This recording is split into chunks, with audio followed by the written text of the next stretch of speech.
Now let's look at some price action on USD CAD from last few years, and let's see what we've got. So this is the USD CAD weekly chart, right? And here you can see the yearly data from the last few years. Now, as I said earlier, we're going to be using the inverted info and data here, right? So we learned from the seasonality chart that USD CAD has a tendency to go higher from September to December's end, right? Now right here you can see that these rectangles outline on price, and these rectangles represent the time window from September to December from each year. Now we're going to look at all of this price action within these rectangles, which is basically the seasonal times, right?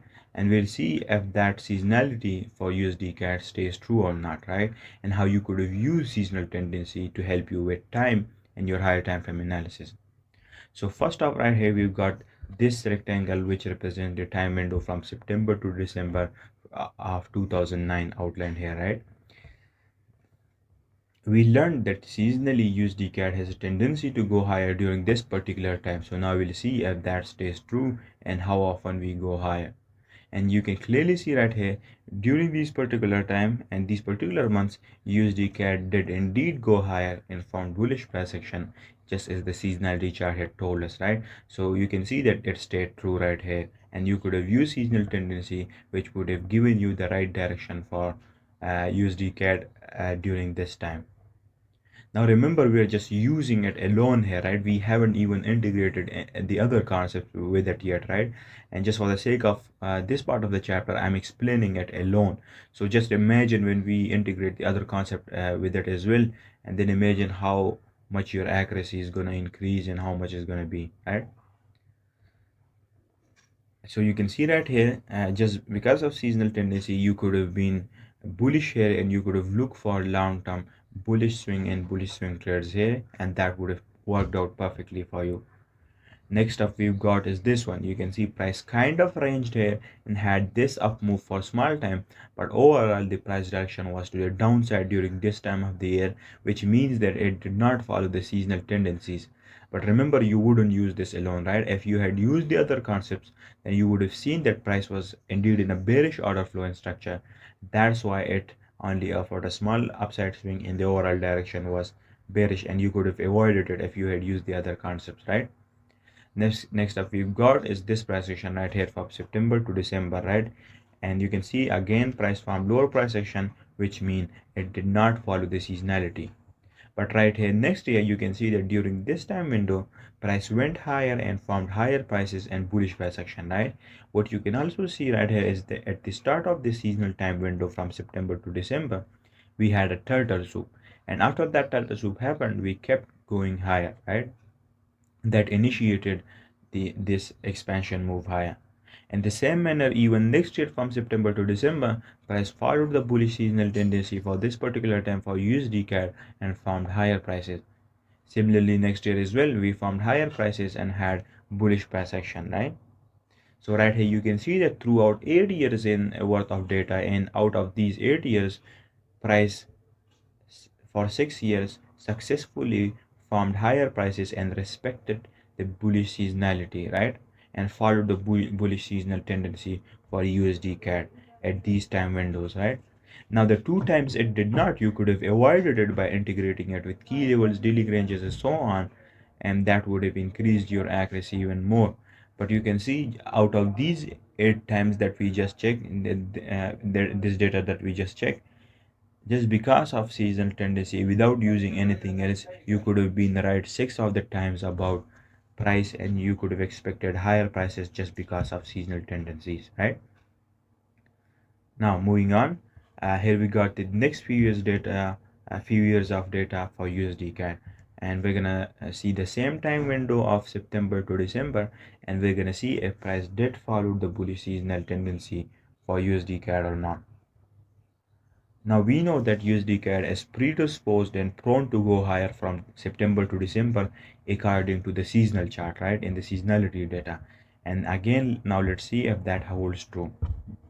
Right here, first one, you can see that this rectangle, and you can see price did form higher prices and had bullish price action, right, which means that it respected the bullish seasonal tendency. If you zoom in, you would also see that it had a turtle soup and then it kept going higher You would notice this in all of the seasonal time windows. Similarly, again this time from September to December, this year price again followed the bullish seasonal tendency and formed higher prices, and you can see that seasonal tendency would have assisted you in your higher time frame analysis, and your drawn liquidity would have been right, and you could have successfully traded it on the lower time frame and even on the higher time frame. Similarly, again this time as well, price formed a turtle soup and then it kept going higher from September to December, right? And you can see how good these seasonality are working, right? And I'm not even using the other concepts at the moment, right? And that will be necessary for you to use. So imagine when you combine it with the other ones, and then imagine how much your accuracy is going to be and how good your accuracy is going to be, right? Similarly, you can see the rest of data yourself, and you can see the rest of the year's price did indeed respected and followed seasonal data, and that data stayed true for USD CAD, and it actually had higher prices in from bullish price action during this particular time of the year, right? And price respected it, right? From September to December, we saw from the seasonal tendency chart that USD CAD has a tendency to go higher, and now we've checked around 15 years worth of data, and out of these 15 years you can see that 13 of the times price did went higher and respected that bullish seasonal tendency, right? You can see that we are now finally using time, right? And we are using time to assist us with our analysis, right?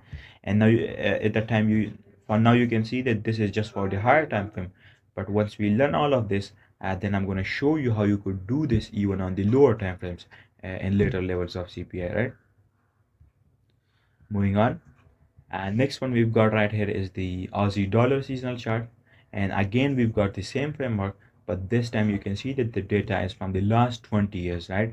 Now what you need to remember is that there must be at least 15 years worth of data to derive a seasonal function or to summarize a huge sum of data, right? The bigger the data, the more accurate and the more better it's going to be, right? Here we got 20 years of data, which is more than enough to be trusted in, and which is more than enough to be confident in it, right? So on the bottom we've got the names of the month, and then the data is on the charts, right here. Based on this 20 years of summarized data, you can see that the Aussie dollar has a tendency to go higher during the last 2 months of the year, right? From November to the end of December, it has a likelihood and tendency to go higher, right? Now if you ask me why I chose this particular data, then the answer is that it's random, right? I'm just explaining one part to you here. You can select and choose any data from the seasonal chart, and it'll work the same. For example, you can choose this data from April, and you could conclude that the Aussie dollar has a tendency to go higher during April, right? And if you backtest this, it will stay true for the most of the time, right? So don't think that it only works for specific times of the year. uh, but remember that it stays true for all over the year, right? You can choose any data from here, and just for the sake of the explanation of the seasonal tendency, I've just chosen this data from November to the end of December, right? I've chosen this randomly. You can choose this. You can choose any data you want, right? Now let's look at some charts. So the from the seasonal tendency chart, we saw that the Aussie dollar has a tendency to go higher from November till December's end, right? So let's look at some data based off of that, and let's see if that holds true.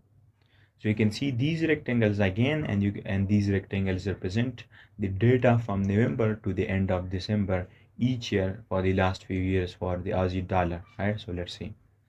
First one right here, you can see that price did go higher and made bullish price action during this particular time, which means that it followed the bullish seasonality and respected it. Second one, again you can see that during this time price followed the bullish seasonality and found higher prices, right? One thing you need to remember is this data is not random at all, right? We are using 30 years worth of data to conclude all of this, right? And that is summarized proper data, right? Not just some random gimmick, right?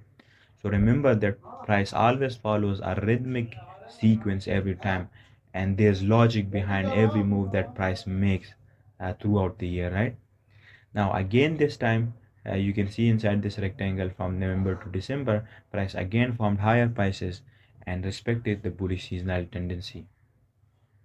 Similarly, the next 3 years as well, we only formed higher prices and bullish price action during this particular time, right? You can see how accurately this thing works, right? And I'm only using it alone here, and once we fully integrate it with the other stuff, it will completely change your perspective. Moving on to the next slide right here. We're going to discuss how we can use bearish seasonal tendencies in our analysis, right?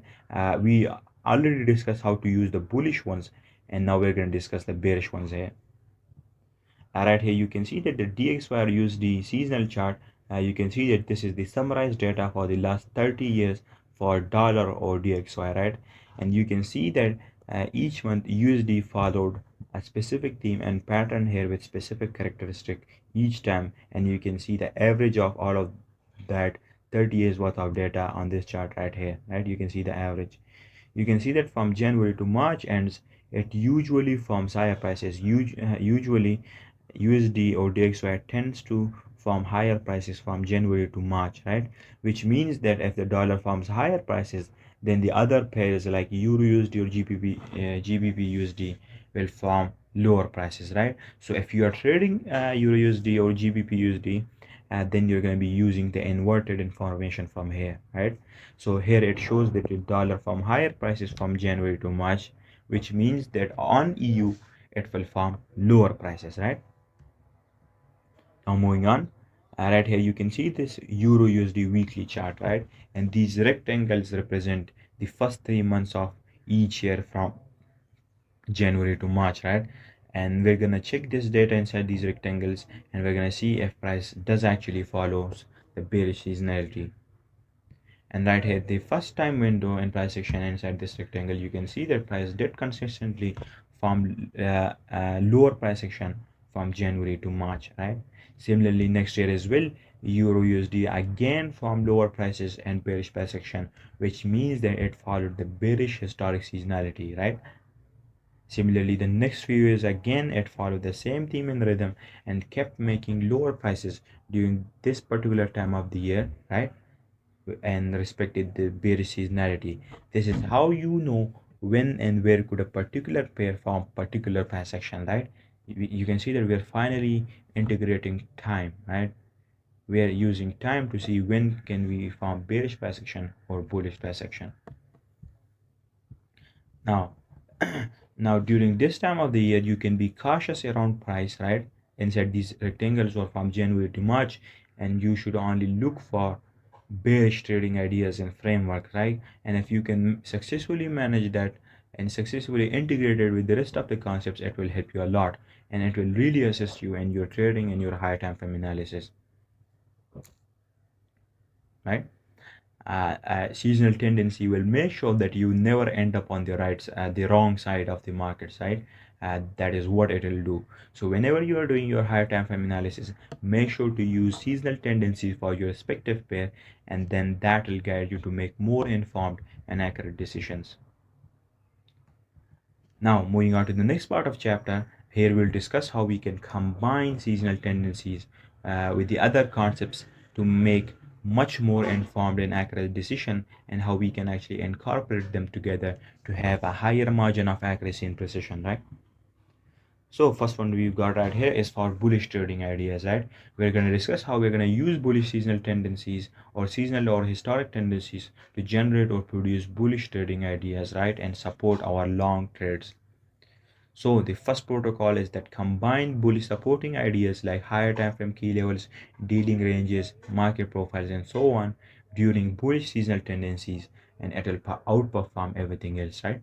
That will make sure you have the best accuracy. Second protocol is that use it as a confluence, right? Don't just buy because there is a bullish seasonality, but instead wait for the right opportunity in framework before buying it, and that framework will be derived from the concepts like key levels, dealing ranges, and so on, right? Moving on, right here again you can see the Aussie dollar seasonality chart, and right here, as we discussed before, during the last 2 months, November and December, Aussie dollar usually tends to form higher prices, right? So now we're going to use this fact and use this data to see how we could have used it, right? So let's look at some charts. You can see this rectangle right here. This rectangle represents the last 2 months of the year, from November to December's end, right? And we learned that the Aussie dollar has a tendency to form higher pricing during this particular time inside this rectangle. So let's see if we can combine any other trading ideas and concepts or bullish supporting trade ideas to form an idea or prediction here. Right here, first of all, you can see that we've got this key level in the form of this order block right here, right? And second of all, we've got these equal highs which could potentially act as a target for us, right? What you can also see about this order block is that it's in the discount extreme region of this dealing range, right? So we can use it to support the bullish trading idea, and we can expect price to react off of it. Let's see what price does. You can see price closed above, and not only it tested the key level in the form of this order block, but it also turtle swooped these lows and formed this new order block, right? Now remember, I'm just using simple logic here on a single time frame, right? I haven't even used the higher time frame analysis or the top down analysis, right? I'm just using a single time frame analysis, and still it has such a good accuracy, right? But and remember, when you're using it in your analysis, you're going to make sure to integrate the top down analysis with it too, and integrate the monthly and the weekly analysis as well, right? Now let's see if price formed bullish prices during this particular time. Right here you can see that price indeed formed higher prices during this particular time and respected the bullish seasonal tendency, and we successfully managed to incorporate bullish trading ideas here, and it worked out for us, right? This is how you basically use bullish seasonal tendencies, right? With the other concepts. Moving on, next up we've got this another bullish seasonal tendency time for Aussie dollar, right? It's the same time from November to December's end, and we've got we know that during this particular time Aussie dollar tends to be tends to have high tends to form higher prices and bullish price action. So let's see what happens. You can see if price form this new order block right here inside this bullish seasonal time, right? And you can see this new order block is a bullish supporting trade idea, and now we're gonna see if price forms higher prices or not, right, inside this bullish seasonal tendency. So you can see inside this whole time window, price did indeed respected the bullish seasonal tendency and the bullish trading ideas, and this order block worked and formed higher prices, right? Moving on, here we're going to discuss how to combine bearish seasonal tendencies with bearish supporting ideas and concepts like key levels, dealing ranges, and market profiles, and so on, right? And again, you would follow the same two protocols. So we've got this DXY seasonal chart again, and we're going to use this to see how we could find bearish trading ideas during bearish seasonal times of the year and combine it with bearish supporting ideas, right? And the other concepts. Right here you can see that from January to March, DXY tends to be bullish, which means that EURUSD is going to form lower prices at this time of the year, right? So let's see how how could we analyze it. You can see on EU we've got this rectangle which represents the time from January to March, right? And we can see that the price had a turtle swoop during this particular time, and then after that price did indeed respected the bearish seasonal tendency and formed lower prices and bearish price action. You can see that you could have used this bearish seasonal tendency, and you would have been on the right side of the markets, and you could have profited off of it, right? Again, another example right here, you can see that price from January to March formed lower prices after the turtle swoop, and it kept going lower to form bearish price action, right? If we had used bearish seasonal tendency, then we would have been right, and we would have been on the correct side of the markets, right? And our accuracy and precision on the higher time frame would have been outstanding.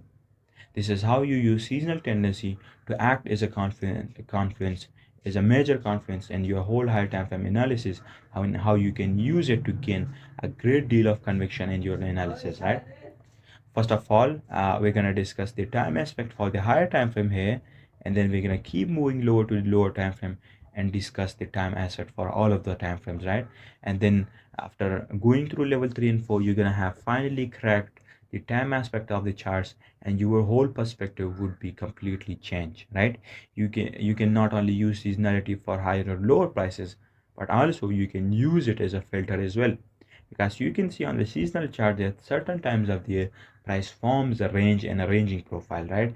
So you could use that data to be more cautious around price during this but that particular time of the year, and maybe even stay risk off, because you know the price is ranging and it's not forming any expansion anytime soon, so you could have a break there, right? You can see that it's such a good concept because it's based on huge sample size of data, and it works all the time, right? You've seen the example yourself of the years of data that I shown you, and it almost work every time, even without using the other concept, right? But make sure that you're going to use the other concept as well to attain or achieve the best results for it.